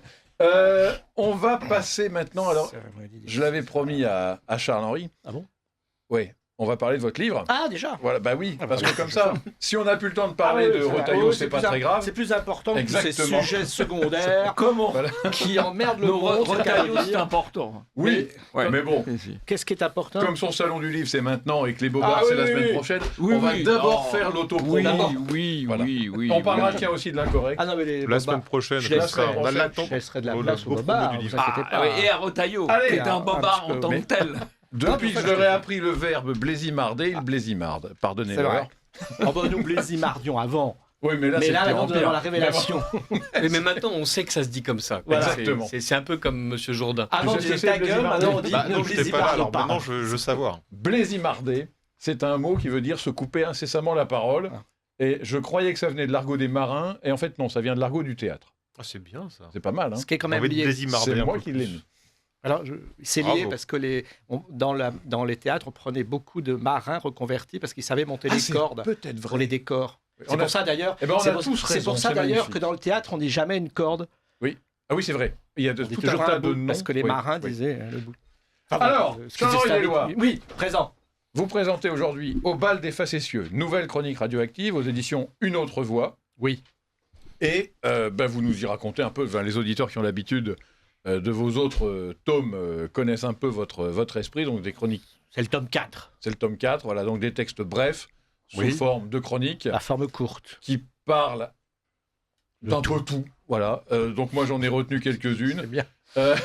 C'est mieux. J'ai retenu les souliers, je comptais vous coincer aujourd'hui, parce que je savais que vous pouviez porter des baskets, des chaussures de sport. Mais aujourd'hui, il se trouve que ce sont de jolies baskets qui ont l'air d'être des souliers classiques. Donc bravo. Est-ce que vous pouvez nous parler un peu des souliers ? Vous nous dites, à un moment, ce sont les détails ou quelques accessoires qui font la beauté des choses ou qui donnent de l'allure aux personnes. Que serait Francis Lalanne sans ses bottes, effectivement ? Et pourtant, de même que le port de la cravate se perd, il n'y a plus que les musiciens des grands orchestres philharmoniques pour porter des souliers vernis. Et moi, donc. Et car j'en porte toujours. C'est bien. Au risque d'avoir mal aux pieds. Comment ça vous vient l'idée de décrire sur les souliers ? Cette chronique est venue du fait que j'avais lu dans un journal une information très, très inquiétante, c'est que les marchands de cirage faisaient faillite parce que plus personne porte, en tout cas, plus beaucoup de monde ne porte des chaussures à cirer. Avec la mode des baskets, quand vous regardez, c'est vrai, je l'ai fait souvent, j'observe dans le métro, dans les transports, tout ça, j'ai le temps d'observer, 80% des gens portent des baskets, et ça ne cire pas les baskets. Même vous. Ça m'arrive, je l'avoue, oui, mais moi je lance les modes, monsieur, je ne les suis pas. Donc... Il a porté des baskets en 1972. Exactement, voilà. mais c'est toujours, les gens ont toujours deux trains de retard. Mais je suis revenu quand même aux souliers vernis. Et donc, tout ça pour dire que, oui, c'était très dommageable. Et je pense que, j'espère en tout cas qu'il y aura un mouvement inverse. On va revenir à des chaussures élégantes. Si ce n'est que je trouve qu'on peut allier à la fois... c'est intéressant, hein. Oui, c'est une considération. C'est une considération très intéressante, c'est qu'on peut allier le confort et l'élégance. Mais c'est un vaste sujet, parce que les femmes disent toujours qu'il faut souffrir pour être belle. Je les comprends. Depuis que j'ai mes petits problèmes de cervicales, j'ai abandonné la plupart du temps des chaussures, des belles chaussures cirées, pour des baskets, parce que mon médecin m'a dit... atténuer les coups que vous portez au bitume par des baskets renforcées, ça vous fera moins mal au dos. Il avait raison. Et vous les avez achetées où, là, vos jolies baskets qui ont l'air d'être des souliers? Oui. Ça doit être... On dirait des Richelieu pour les auditeurs qui n'ont pas la c'est télé. des Finsbury. Ah ben c'est très bien. Voilà. Ah, pas de marque. Alors, je vais en citer d'autres. Il y a Timberland qui est bien, il y a Martins et Geox. Bon, Geox, c'est vraiment très bon marché en plus. J'en sais rien. Ça, je sais pas. Et je ferais ici, il y a des souliers en cuir qui ne se cirent pas. Il y en a celles qu'on graisse. Ouais. Ah oui, qu'on graisse. Qu'on graisse, et donc ça peut faire aussi créer la faillite des cireurs. Parce que la graisse, c'est pas la même chose que le cirage. Est-ce que vous connaissez le mot pour qualifier les personnes qui aiment les souliers? J'ai su ça, mais c'est des fétichistes des souliers, non, je sais pas. Calcéophile. Ah, c'est pas un calcéophile. Je connais plein de mots bizarres, j'aime beaucoup. Les mots étranges. Il est super fort au scrum. Moi, je n'ai pas honte de... Mais les calcéophiles ne blaisimardent pas. De dire que j'aime bien les stilettos, qui sont les escarpins à talons hauts pour femmes. Et elles souffrent, les pauvres. Alors, vous nous parlez aussi un moment... Vous nous faites l'éloge du ticket de métro. Tiens, vous êtes venu comment, là? Avec un ticket de métro que j'ai encore, ça n'existe plus. Ça n'existe plus. Il y en a encore contrairement à ce que... Il y a encore des tickets de métro. Je serais peut-être le dernier des Mohicans à utiliser des tickets de métro. Parce que Madame Pécresse a cru bon, dans sa folle modernité, de remplacer le ticket par des petites cartes avec des noms anglais, ce qui est un crime à la langue française. Ça s'appelle Easy. Non, mais il faut vraiment être nul pour trouver des noms pareils, alors qu'elle a pu valer Sésame, des choses comme ça. Enfin, bref, tout ça pour dire que qu'elle nous laisse le ticket de métro, au moins. Pourquoi? Parce que le ticket de métro, moi, ce sont des souvenirs d'enfance, d'adolescence. Moi, j'avais un ticket avec une bande rouge. Peut-être que ceux qui sont issus d'une famille nombreuse se souviennent de cette bande rouge qui donnait 60% à la mère de famille, alors selon le nombre d'enfants, 50 ou 60%. Et puis, ce ticket de métro, il servait de marque-page dans les livres. Il servait à caler une table bancale dans un café. Il servait d'anti-sèche aussi, de temps en temps. C'était bien commode. Bref, il servait à noter un numéro de téléphone à la va-vite, à la sauvette. Bref, l'usage du ticket de métro était multiple, alors que maintenant, il y a une espèce de carte épouvantable en plastoc qui doit se casser. Avec un inconvénient majeur, d'ailleurs, ça c'est plus sérieux. En tout cas, ça concerne vraiment la vie pratique. C'est pas sérieux. C'est que avant, quand on était en groupe ou avec quelqu'un, on pouvait donner un ticket à celui qui n'en avait pas. Exactement. Aujourd'hui, c'est fini. C'est anti-amical, cette carte, parce qu'effectivement, vous faites individualiste. Parce que quand moi j'ai des vieux cousins de province ou une petite mignonne de sa campagne qui vient à Paris, qu'est-ce que je faisais? Naturellement, je dis, tu vas pas acheter un carnet, je te donne un de mes tickets. Grand seigneur, Grand seigneur, le ticket à 1,60 €. Mais James Bond à côté, c'est... Mais exactement, moi je sors mon ticket, t'as le ticket chic. Mais t'as le ticket choc. Et résultat, au moins, c'est ce que vous dites est très vrai, c'était au porteur, comme les actions autrefois. Alors que maintenant, la carte, elle est nominative, ou en tout cas, on ne peut pas la traiter. Individualiste. Alors, j'ai aussi cherché, et j'ai compris peut-être pourquoi vous n'aurez pas le Goncourt, c'est que vous avez une enfance heureuse. Oui. Et alors ça, vous nous dites quel est le point commun entre Christine Angot, Yann Moix et Camille Kouchner? Tous les trois ont raconté ou dénoncé dans un livre leur enfance malheureuse, pour le moins chaotique, victimes de mauvais traitements de la part de leurs parents ou de manipulation par un proche. Oui, Et vous, c'est malheureusement, c'est vous avez mon grand été drame. J'ai pas été abusé par un curé alors que j'ai été élevé que dans des écoles bien catholiques. Je n'ai pas eu des parents qui me battaient. Je n'avais pas un père alcoolique. Enfin, c'est monstrueux. Qu'est-ce que vous voulez que je raconte? Qu'est-ce que je raconte? Une enfance heureuse. Une enfance comme on pourrait en rêver. Mais vous savez que après, les temps sont durs. C'est un peu comme Romain Gary, La promesse de l'aube. Moi, vous voyez, après, évidemment, quand vous avez eu la chance d'avoir une mère aimante, quand vous découvrez la dureté du monde, vous pouvez que être dépressif, vous comprenez? Parce que vous faisiez une belle idée du monde à l'image de vos parents. Quand un enfant naît, il ne voit que ses parents. Et après, il découvre que le monde n'est pas forcément aussi tendre que ce qu'il avait espéré. Escompté. Alors, vous n'avez pas été violé par un curé, mais vous avez fréquenté Pigalle. Oui, bien sûr. Donc, alors, ça, c'était... Alors, peut-être que des personnes de ma génération ici ont connu le Folies Pigalle, le bistrot du curé. Pardon. Vous n'avez pas connu le bistrot du curé Alors, Pigalle... Je n'allais pas dans le Nord. Pigalle... alors moi, je suis plutôt rive gauche, donc effectivement. Mais j'ai dû sortir de la rive gauche pour aller m'encanailler à Pigalle parce qu'il y avait une boîte de nuit qui existe peut-être toujours, j'en sais rien, je crois que c'est une salle de spectacle qui s'appelait le Folies Pigalle. Et... c'était un peu jeunes filles de bonne famille qui allaient s'encanailler là-bas parce qu'il y avait tous les soirs des petits concerts et puis après ça dansait. Mais c'est pas là où je voulais en venir. Ce que j'ai bien aimé dans ce coin-là, c'était où j'ai travaillé parce que j'ai travaillé dans l'immobilier sur la butte Montmartre. Et les restaurants, pour ne pas tomber dans les pièges à touristes, il fallait descendre de la butte. Et quand on descend de la butte, côté sud, c'est Pigalle. Et il y avait le merveilleux bistrot du curé. Et dans ce bistrot du curé, c'était très amusant puisqu'il y avait plein de cadres à cravate qui venaient déjeuner entre midi et 2 et des vieilles putes qui venaient là pour se substituer. Vous êtes bien sur Radio Courtoisie. Et qui étaient des vieilles putes. Des gourgandines, si vous voulez être plus élégant, des gourgandines. Des péripatéticiennes. Des péripatéticiennes. Des grues. 40, c'est pas très joli les grues. Ah mais ça existe quand même. Mais c'est péjoratif. J'aime bien le terme gourgandine. Et tout ça Pas pour un dire compliment non que... plus. Alors ce qui était amusant, c'est ce mélange des genres entre le cadre et ces gourgandines, et puis servi par des dames endimanchées. C'était un vrai bistrot de curé ou c'était pour rire? Ah non, pas du tout. Ah non. Ah non. C'était On un n'est pas là pour prêtre. rire. Non, C'était un prêtre qui voulait c'est formidable. évangéliser. Je le dis dans mon texte. C'était un prêtre qui voulait Si seulement je l'avais lu. Oui, c'est ce que j'allais dire. En plus, je l'ai lu. Oui, j'espère. Mais je l'ai lu il y a Là, 2 mois. Là, oui. Bon, enfin, on a le droit d'oublier. Mais votre question est intéressante. C'était pour voilà. voir si j'avais écrit mon livre. Exactement. J'ai pas de nègre. Le curé voulait évangéliser. Rappel à l'antenne, là. C'est ça. Pourquoi ça se dit plus? J'ai pas de plume. Une plume. Ah, voilà, ouais. Ce curé a existé, il doit être mort maintenant. Il a ouvert ce bistrot pour évangéliser le quartier. Les Marlous, la Pègre, etc. Comme les franciscains au XIIIe siècle. Et c'est devenu le bistrot du curé. Et c'était très prisé.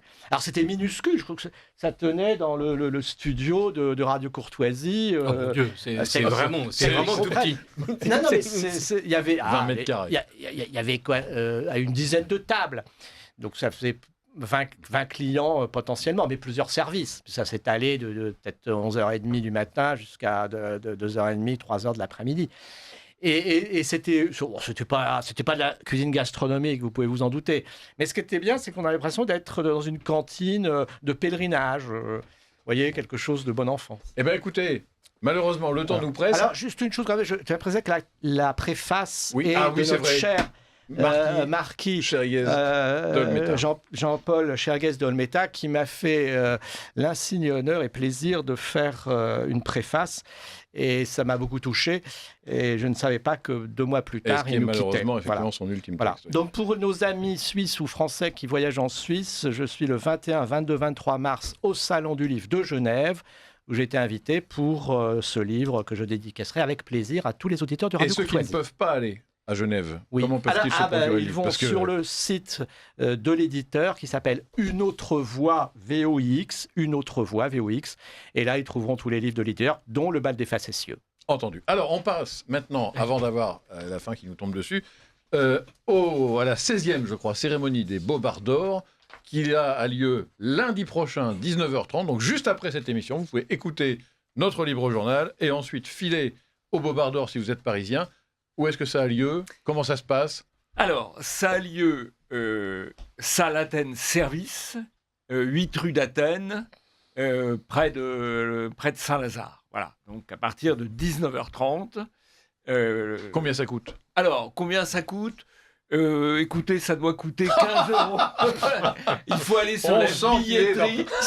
On peut aller sur la billetterie. Alors, pourquoi j'hésite à vous répondre, c'est qu'il y a plusieurs prix. Il y a le prix normal et puis il y a le prix de soutien et le prix bienfaiteur. Voilà, parce que nous aussi, nous vivons avec l'argent des soutiens. Alors, dites-le moi. Les étudiants et les moins de 25 ans paieront 10 euros. Les tarifs normaux est à 20 euros. À 20 euros, vous voyez, j'étais... Bon. Le tarif de soutien à 50, et ensuite on peut donner 100 et plus. Voilà.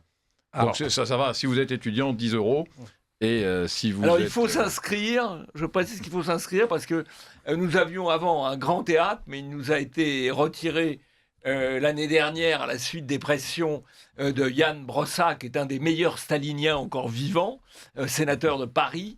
Et évidemment, le théâtre, il dépend des subventions publiques. Et donc, on comprend bien qu'à partir du moment où il y avait des pressions... Et donc là, on a une salle qui est plus petite. Oui. Hein, donc, il faut s'inscrire pour être sûr d'avoir une place. Voilà. D'accord. Voilà, il ne faut pas tarder. Ça n'est pas évident, l'adresse n'est pas évidente. C'est un With Event qui s'appelle les Bobards d'Or 2025. Donc, je vous suggère de taper les Bobards d'Or 2025 sur un moteur de recherche. Ou Polémia. Allez sur le site de Polémia, on arrive directement dessus. Qui sont les nominés?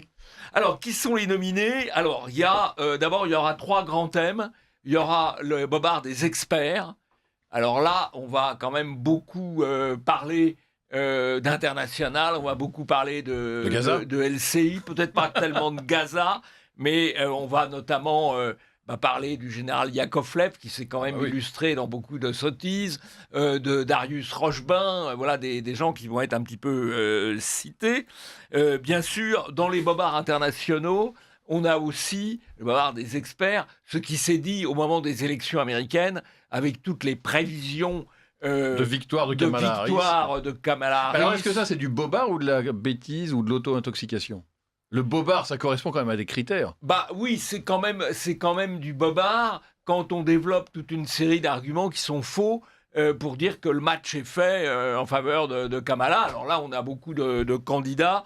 Un des plus brillants, c'est sans doute Snegarov, du service public, qui s'est beaucoup illustré. Donc il est évidemment dans la course. Dans les bobards internationaux, on a aussi eu la négation de l'affaire des grooming gangs pakistanais en Angleterre.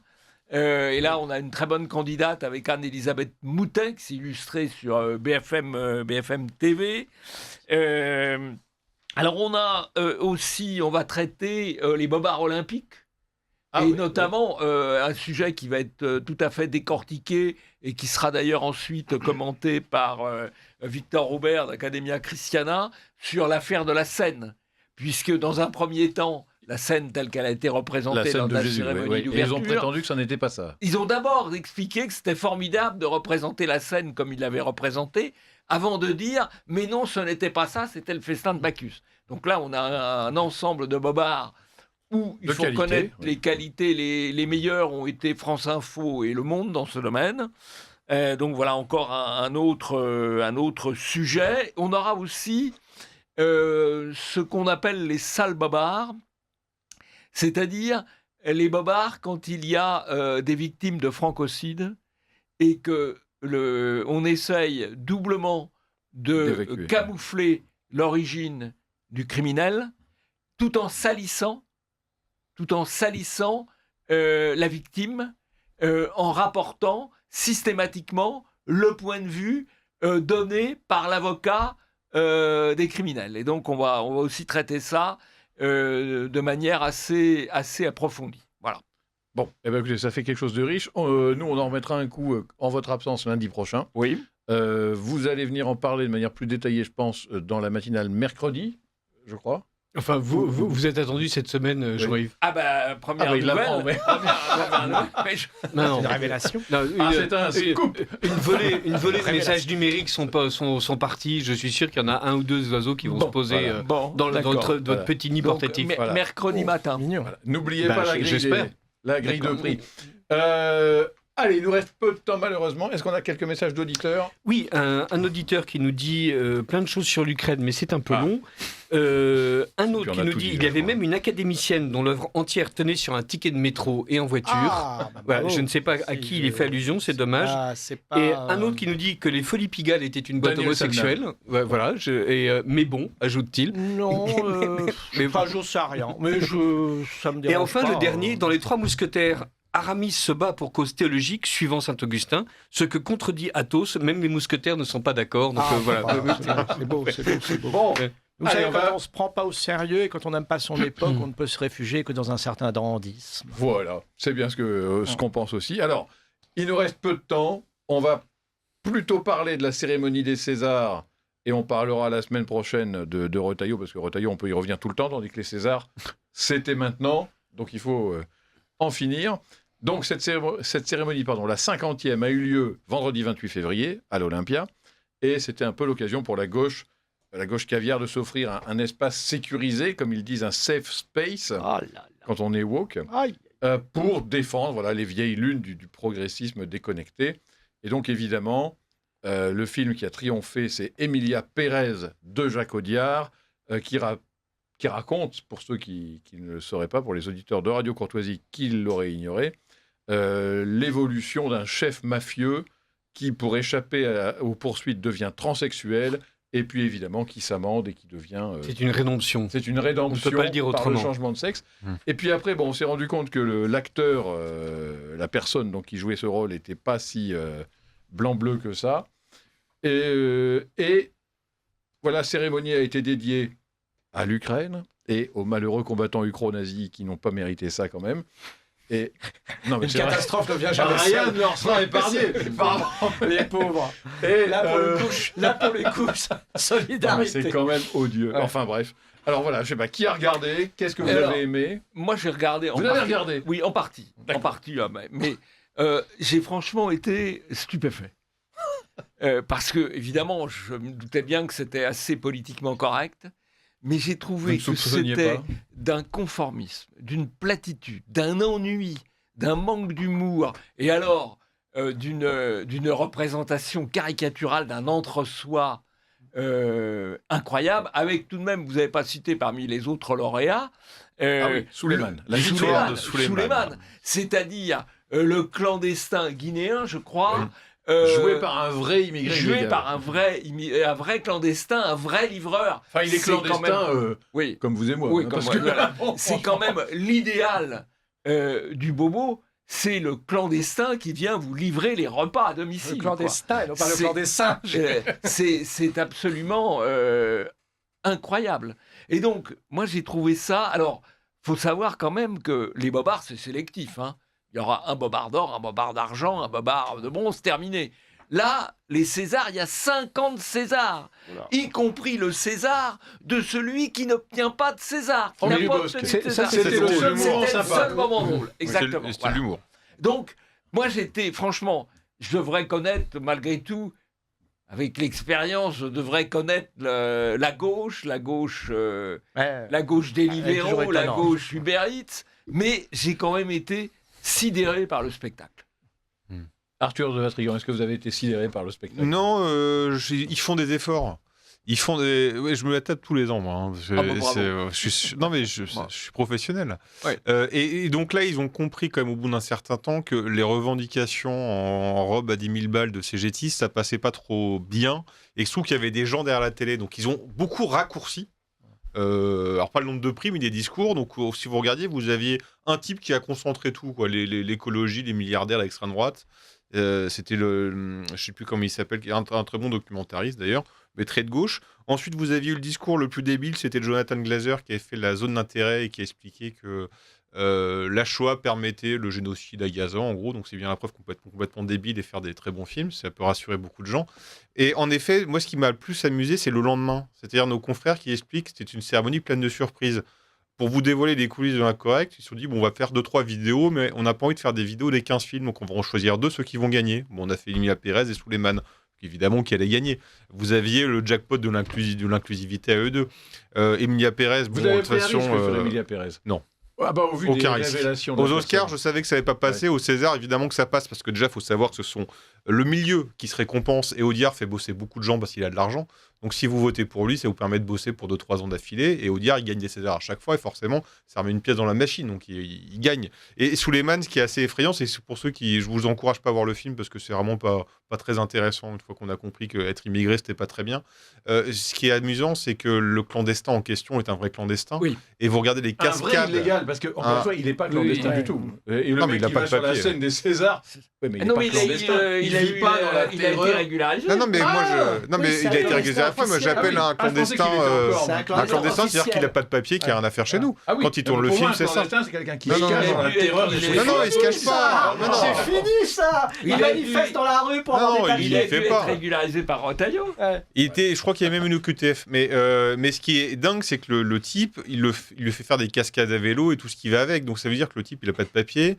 Il n'est pas assuré, il n'y a pas tout ça. Donc ça veut dire que c'est pour dénoncer le migrant, moi j'exploite moi-même le migrant, quoi. C'est le principe de la gauche. Mais par contre, ce qui est intéressant, c'est ceux qui l'ont pas eu. Vous aviez 4 gros films qui ont eu pas mal de nominations. Vous aviez L'amour ouf, vous aviez Enfant phare, Monte Cristo et un petit truc en plus. Donc un petit truc en plus, ils ont eu qu'une seule nomination, donc il risquait pas grand-chose. Un petit truc en plus, c'est sur les trisomiques. Sur les trisomiques. Oui. Mais alors ce qui est intéressant, c'est pourquoi ils l'ont pas reçu. Monte Cristo, c'est le film patrimonial.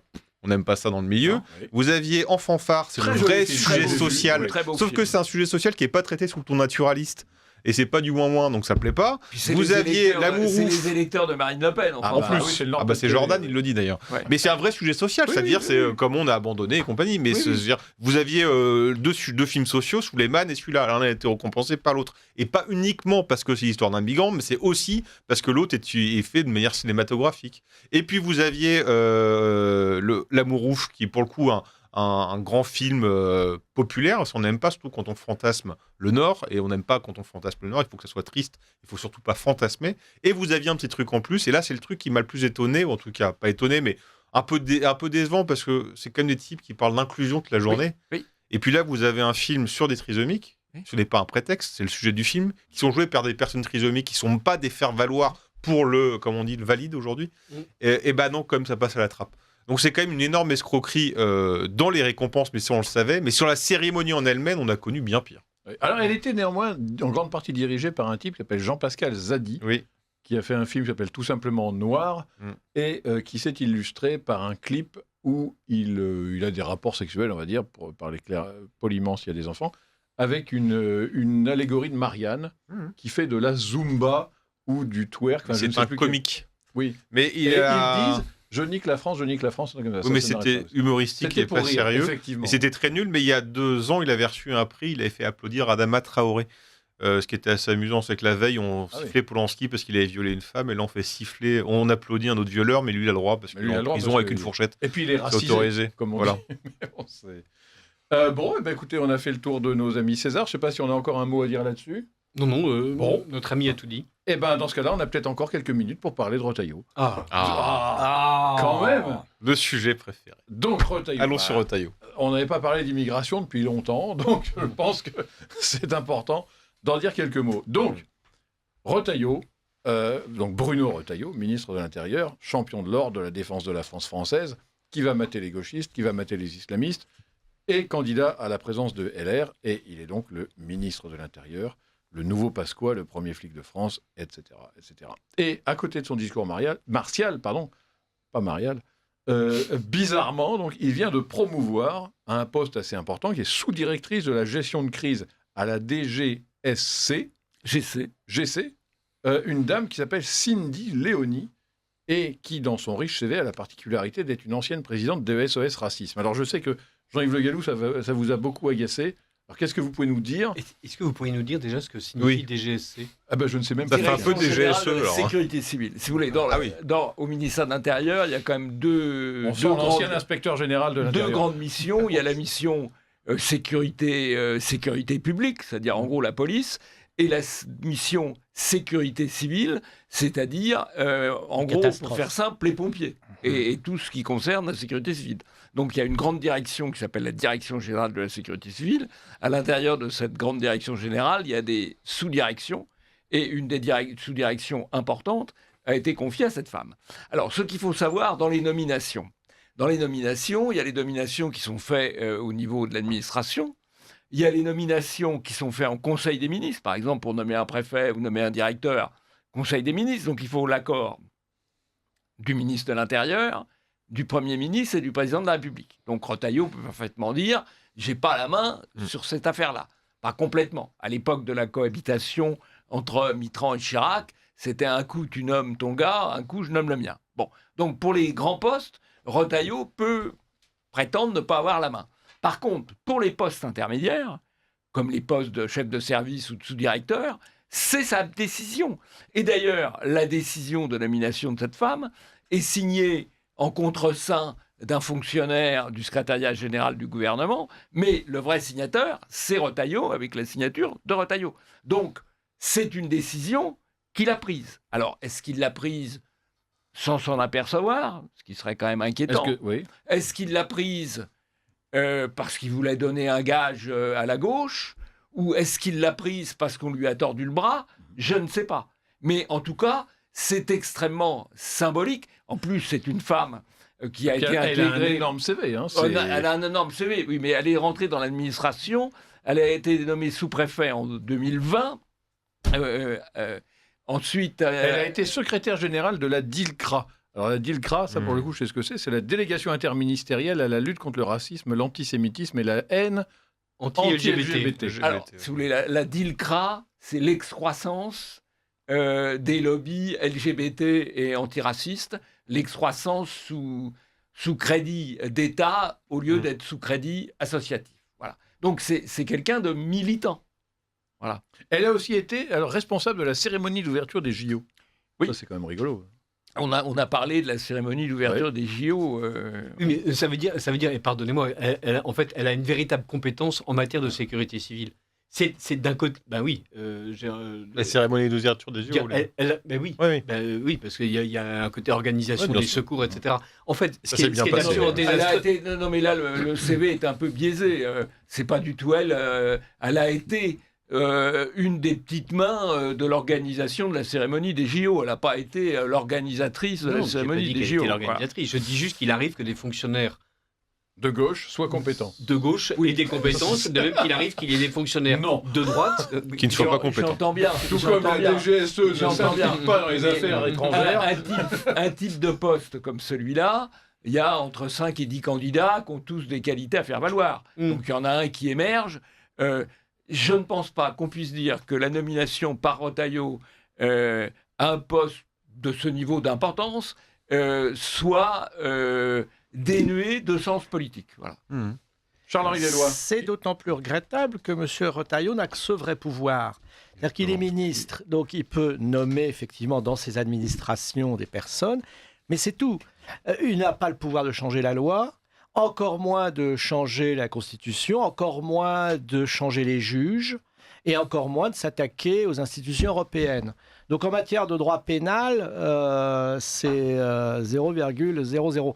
Simplement, effectivement, il peut nommer dans des administrations, en tant que ministre, grand directeur, grand chef de l'administration, de son administration, des gens ès-qualité.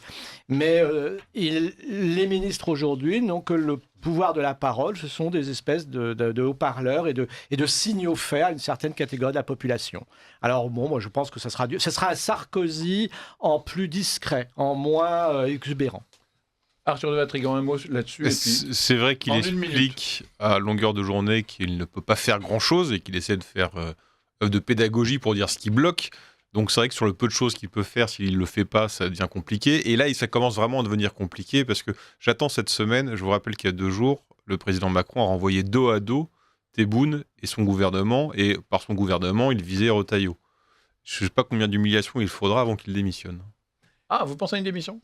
Ah bah s'il démissionne pas là, c'est vraiment qu'il se fait opérer de tout orgueil et de tout honneur. Il aime bien les couleuvres. Il y a un autre point qu'il faut souligner. Il vient de donner satisfaction à l'Union des métiers de l'hôtellerie et de la restauration pour les considérer comme des métiers en tension et régulariser des clandestins. Or, qu'est-ce qu'un métier en tension ? C'est un métier pour lequel on n'apporte pas les salaires qui mériteraient d'être apportés aux gens qui les font. Et pourquoi on n'apporte pas les salaires ? Parce que précisément, il y a les immigrés légaux. Des salaires et des logements. Parce que c'est dans les métropoles et les HLM qui devraient être réservés ne le sont pas pour eux et pour les clandestins. 1 minute de conclusion pour Xavier Van Lierde. Devant sa caméra. Je n'avais pas prévu de conclure, mais effectivement, il y a un petit goût. Donnez-nous votre avis sur Retailleau. Il y a un petit goût désagréable de retour des méthodes sarkozystes. Je rappelle Fadela Amara et toutes ces nominations sarkoziennes à l'époque. C'est regrettable. Et c'est que le début. Et en fait, c'est surtout une sorte d'éternel retour extrêmement pénible de décalage entre les discours des personnalités de droite qui gonflent les muscles et leurs actes. Et voilà, on ne peut que souhaiter que nous contribuions à dessiller les yeux des Français à ce sujet et qu'enfin, on nous vende plus de la camelote et de la fausse marchandise. Alors que Trump, lui, agit. Arthur de Vatrigan en 10 secondes. C'est juste pas sympa pour Fadela Amara qui, pour le coup, était l'une des rares à lutter contre l'islamisme dans les cités. J'aurais plutôt pensé à d'autres qu'elle Il y en a eu d'autres, oui. Allez, en tout cas, ça nous laisse augurer effectivement de ce qui nous attend quand LR aura un nouveau dirigeant. Sur ces propos, je vous remercie tous d'être venus. Richard de Sèze, Arthur de Vatrigan, Charles-Henri Deloy, Xavier Van Lierde, Jean-Yves Le Gallou et Claudia à la technique. Merci à tous. Rendez-vous la semaine prochaine.